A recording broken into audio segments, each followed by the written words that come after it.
Hello students, आप सभी का एक बार फिर से हार्दिक स्वागत पीकेटी एजुकेशनल अपडेट चैनल में। और स्टूडेंट्स 2021-22 की वार्षिक परीक्षा के लिए एमपी बोर्ड द्वारा पहली बार अपनी साइट पर मॉडल क्वेश्चंस पेपर आप लोगों के लिए डाले गए हैं सभी विषय के, कक्षा 12वीं और 10वीं के। तो कक्षा 12वीं का जो हिंदी सब्जेक्ट है, जो इंग्लिश मीडियम और हिंदी मीडियम दोनों के लिए एक ही है इस बार, तो उसका मैं यहाँ सॉल्यूशन बता रहा हूँ वस्तुनिष्ठ प्रश्न का, क्योंकि 32 नंबर के आएंगे, 80 नंबर का पेपर रहेगा आप लोगों का। तो जो चैनल पर पहली बार आए या जिन्होंने अभी तक चैनल को सब्सक्राइब नहीं किया, उन सभी से रिक्वेस्ट करूंगा कि चैनल को सब्सक्राइब कर लें ताकि एग्जाम से रिलेटेड वीडियो आपको टाइम पर मिल सके। तो स्टूडेंट्स, यहाँ हायर सेकेंडरी परीक्षा के लिए कक्षा 12वीं के हिंदी सब्जेक्ट के पूरे निर्देश दिए। इसी तरह आपका वार्षिक परीक्षा का पेपर भी आना है, तो आप लोगों को मॉडल क्वेश्चंस पेपर प्रॉपर तैयार करना है। किस टाइप में नंबर यहाँ ब्लूप्रिंट के अकॉर्डिंग डिवाइड किए गए हैं, उसी टाइप में आपको तैयारी भी करना है। इसमें से कुछ पोर्शन आ सकता है, इसलिए आपको को प्रॉपर इसको भी सॉल्व करके रखना है। तो सही विकल्प है पहला वाला जो है, इसका सा आएगा। हनुमान भक्तिन सेवक धर्म में स्पर्धा करती थी हनुमान जी की। और सेकंड जो है, चौके के गीले होने का भावार्थ है भोजन के लिए तैयार होना। सिल्वर वेंडिंग से अभिप्राय रजत जयंती से है, स वाला आएगा। ये थोड़ा कंफ्यूजन टाइप का क्वेश्चन है, क्योंकि मुझे प्रॉपर इसका आंसर जो है वो समझ नहीं आ रहा है, क्योंकि वैसे संस्थाएं बहुत सारी है विज्ञान के क्षेत्र में। तो प्रॉपर इसका जो है आप लोग देख लीजिएगा। वैसे मुझे जहाँ तक लगता है तो 5 होना चाहिए जो प्रमुख संस्थाएं, पर मैं इसमें श्योर नहीं हूँ, इसलिए इसमें टिक नहीं लगा रहा हूँ। पांचवा वाला जो है, इसका आचार्य भरत मुनि आएगा।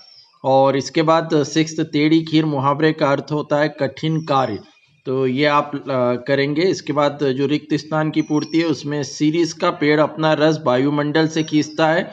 फिर बंगुलों के पंख के रचनाकार उमा शंकर जोशी जी हैं। और इसके बाद यहाँ थर्ड वाला हम देखेंगे, कूटीकरण को खालिस्तान एंड कोडिंग भी कहते हैं। आनंदा की पाठशाला 11 बजे से लगती थी।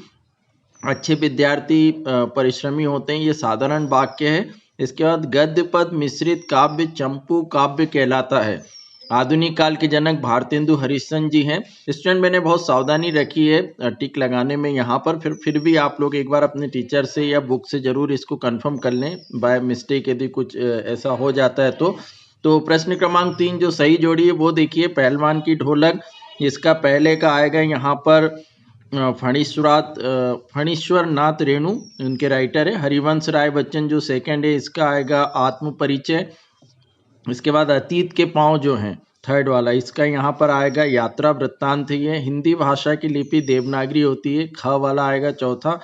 इसके बाद शब्द गुण जो हैं वो माधुर्य ओज व प्रसाद होते हैं, ये आपको लिखना है। समाचार लेखन के जो छठवा वाला है, इसका आएगा 6 प्रकार जो होते हैं, वो आप लोगों को यहाँ पर लिखना है। इसके बाद जो उत्तर एक वाक्य में आप लोगों को देना है, राजभाषा से आप क्या समझते हैं, तो राजभाषा सरकारी कामकाज की भाषा और भारतीय संघ की भाषा है, ये आपको उत्तर में लिखना है।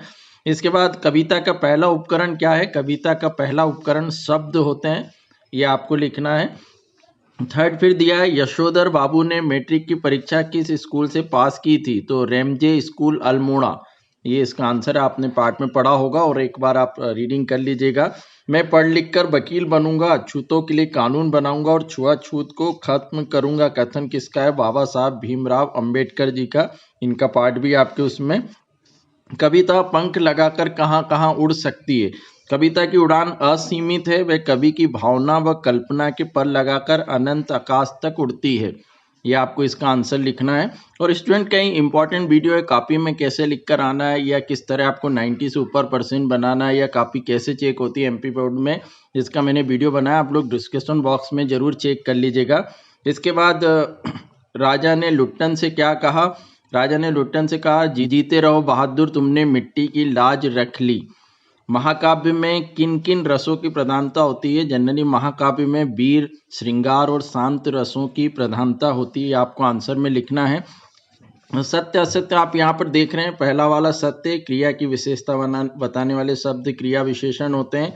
शब्द शक्ति 4 प्रकार की होती है, गलत है ये। सिंधु घाटी सभ्यता में पत्थर और तांबे का प्रयोग होता था, करेक्ट है। लेखन का आशय यांत्रिक हस्त कौशल होता है, गलत है। इसके बाद पाठ रुबाइयाँ व गजल में कवि ने स्वयं को देश पर न्योछावर कर दिया, गलत है ये। मेरी कल्पना का आदर्श समाज पाठ के लेखक बाबा साहब भीमराव अंबेडकर हैं, ये करेक्ट है। तो इस तरह हमने यहाँ ऑब्जेक्टिव का देखा। इसके बाद प्रश्न क्रमांक जो 19 है, बाकी प्रश्नोत्तर हैं आपके और ग्रामर का पोर्शन है जो आपके गाइड में या बुक में मिल जाएगा, रचनाएं वगैरह जो भी हैं। प्रश्न क्रमांक 19 अपठित गद्यांश है और इसका अथवा में इसके पद्यांश आएगा, पर जो अपठित गद्यांश है उसका शीर्षक आएगा संस्कृति का महत्व। निष्प्राण पत्थर को कैसे जीवंत बनाया जा सकता है, तो निष्प्राण पत्थर को उसमें कलात्मक संवेदना जगाकर जीवंत बनाया जा सकता है, ये आप लोगों को लिखना है। व्यक्तित्व में विशेषताएं कब अर्थपूर्ण समझी जाती है, व्यक्तित्व में विशेषताएं साध्य एवं साधन से अर्थपूर्ण समझी जाती है, साध्य एवं साधन यहाँ पर आएगा।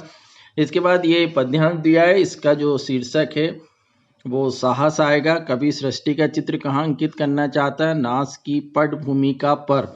कवि किसको आजमाने की बात करता है, जीवन में आने वाली चुनौतियों को आजमाने की बात करता है। तो ये इसका रहेगा अर्थ, और भी आप इसको पढ़ के लिख सकते हैं। तो ये मेनली जो स्टूडेंट्स में ग्रामर वाला पोर्शन था या ऑब्जेक्टिव वाला, वो मैंने बता दिया। एक बार आप चेक जरूर कर लीजिएगा अपने बुक से, यदि कोई ऐसा लगता है तो मुझे कमेंट करके ज़रूर बताइएगा। आगे और भी मैं अपडेट लेकर आता रहूँगा, चैनल से जुड़े रहिए। Thank you so much. फिलो भारत का सबसे उभरता हुआ ऐप जिसे काफ़ी स्टूडेंट पसंद कर रहे हैं। आपके कोई क्वेश्चन हो, डाउट हो, कोई कॉन्सेप्ट क्लियर नहीं हो रहा हो JEE या IIT लेवल का या नीट लेवल का, तो आप 24/7 आवर्स में कभी भी आप पूछ सकते हैं हमारे एक्सपर्ट से। आप जो भी सवाल पूछना चाहें उसकी फ़ोटो खींचकर आप सीधे भेज सकते हो, लाइव वीडियो के माध्यम से भी सवाल को पूछ सकते हैं। बहुत इजी स्टेप में आप इस ऐप को डाउनलोड कर सकते हैं। मेरे डिस्क्रिप्शन बॉक्स में इसकी लिंक दी, आप वहां से डाउनलोड करें या गूगल प्ले स्टोर से भी आप डाउनलोड कर सकते हैं। तो बहुत ही आसान है यहाँ पर किसी भी सवाल को पूछना। कक्षा 6वीं से लेकर 12वीं तक हमारे काफ़ी अच्छे एक्सपर्ट हैं और जो लाइव आपके आंसर क्वेश्चन में आप कहना चाहते हैं कि बल्ब की पावर कितनी है। अगर बल्ब जो है वो 220 वोल्टेज पर ऑपरेट हो रहा है, राइट। इस बैटरी का जो वोल्टेज है वो आपको गिवन है 220। तो ये आपको सिंपल रिलेशन हो गया यहाँ पर। अब अगर